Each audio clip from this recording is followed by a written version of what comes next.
Hello, my name is David Mayo. I'm the President of Ogilvy and Mather Advertising, Asia Pacific. Thank you very much for joining me for this video presentation about how to beat recession with common sense and bravery.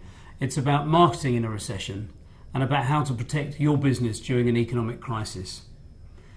Sitting down to write a speech like this, one is subsumed with options and angles. Every day we switch on our media to be met with a new glimmer of hope or a new finding. It all happens so fast, and it suddenly feels like the world stopped and it started spinning in the opposite direction just 4 months ago.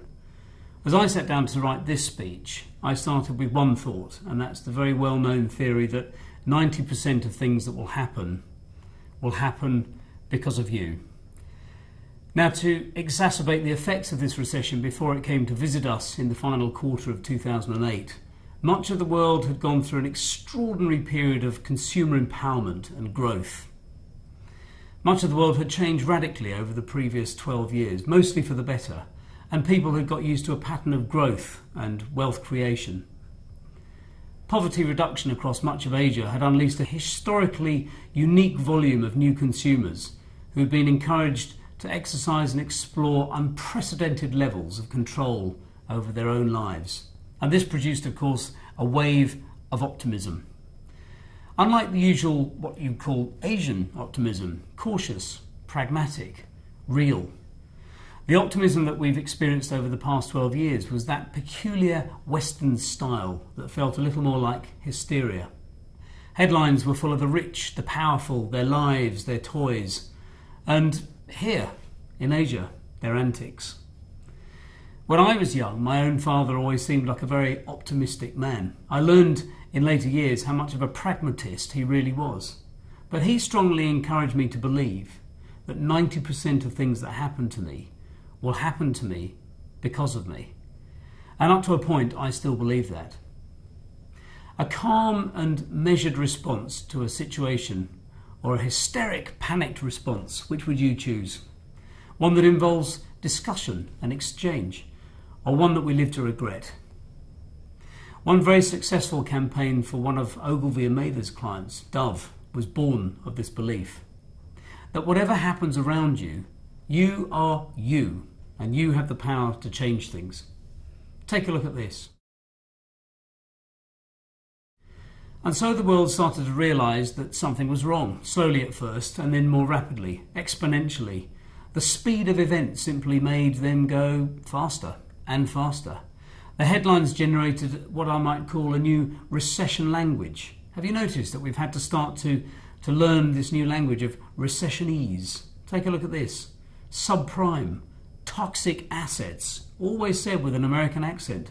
Both very lyrical expressions on the one hand, both new, both in some way artistic, both born of recession, born of this recession. And they'll be there for the next recession as well.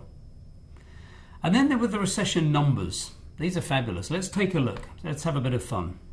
What was originally a $1 billion bailout package is rapidly turning into a $1 trillion bailout package. The numbers are inordinate, but the situation is very serious and the implications go far deeper than the recession cycle. So let's put that in context. 1 million seconds is 12 days. 1 million hours ago was in 1885. 1 billion seconds is 31 years. So 1 billion seconds ago was somewhere around the first quarter of 1977. And just to prove that point, I'd like to show you this picture now of me and my gang from my school in 1977. I was just 12 years old. What a funny bunch. And now the fun starts. 1 trillion seconds. 1 trillion seconds is 31,688 years, which was actually 29,679 years BC. That was a long time ago. This was around the time when Homo neanderthalensis became extinct. Man had not even walked on planet Earth. And please don't ask me whether it was March the 12th or not. I've absolutely no idea. In the millennia since, man has done a lot to the planet, and conversely, the planet in return has done a lot to man. This is Charles Darwin. You'll hear a lot about Charles Darwin in the months to come. This is the 200th year of his birth, and it's the 150th anniversary of the publication of The Origin of Species, which was the paper that made him famous. The human response to extreme conditions is interesting. In extreme situations, the human takes a Darwinian step back in time and reverts directly to instinct. The story of a woman who lifted a car off her son when it fell on him when she was repairing a tyre. The tale of Ernest Shackleton and how his escape from certain death. He took 27 men from this boat here, the Endurance, the boat was called. He took 27 men from where it was stuck in pack ice and saved all of their lives in a grueling 14-month exodus from the ice. And the story of Aaron Ralston. This is Aaron Ralston. Aaron Ralston had to cut off his own arm in order to survive after 6 days trapped by a boulder in a canyon in Utah in 2003. Humans are capable of extraordinary feats in extreme situations.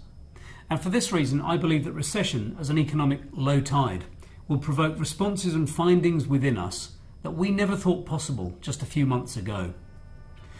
Recession to me is a form of oppression almost. Look at art and how oppression of many sorts has, instead of subverting it, it's actually distilled it.